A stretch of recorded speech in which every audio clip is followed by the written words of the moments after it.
আমি জিজ্ঞেস করি ৭২-এর সংবিধান শেখ মুজিব কি রক্ষা করেছিলেন? ৭২-এর সংবিধানে কি বাকশাল ছিল? ৭২-এর সংবিধানে কি বহুদলীয় গণতন্ত্র নিষিদ্ধ ছিল?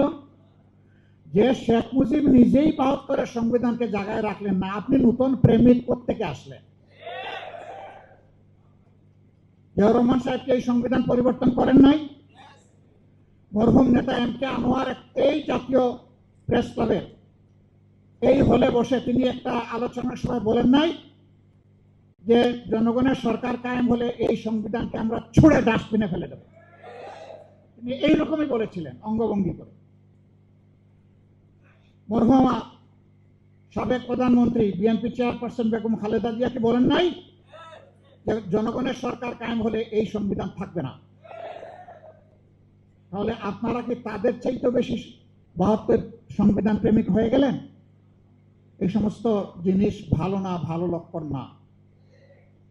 জনগণকে মেহেরবানি করে ভুল বুঝবেন না, ভুল বুঝানোর চেষ্টা করবেন না। জনগণের আকাঙ্ক্ষা বুঝার চেষ্টা করুন, দেয়ালে একটু কান চাপেন, শুনবেন এদেশের জনগণ কি চায়। যদি এই সংস্কারকে মেনে না নেওয়া হয় তাহলে মিনিমাম ১৪০০ শহীদ যারা হয়েছে তাদেরকে অপমান করা হবে, হাদিদেরকে অপমান করা হবে, আবরার ফাহাদকে অপমান করা হবে, ফেলানীর ঝুলন্ত লাশের সাথে অপমান করা হবে।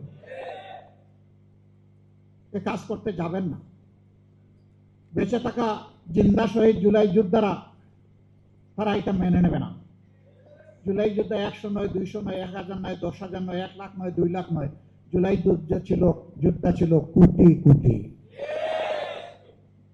এ মানুষের বিরুদ্ধে অবস্থান নেবেন না। মেহেরবানি করে জন আকাঙ্ক্ষার প্রতি সম্মান করুন। আজকের এই মহান দিবসের আলোচনায় সবাই আমি বুক ভরে সরকারকে সেই আহ্বান জানাতে চাই। আর জাতীয় জীবনে যে কঠিন সময় এসেছে, খোলা মন নিয়ে উদারতা দেখিয়ে আমাদেরকে ডেপুটি স্পিকার দেওয়ার দরকার নাই।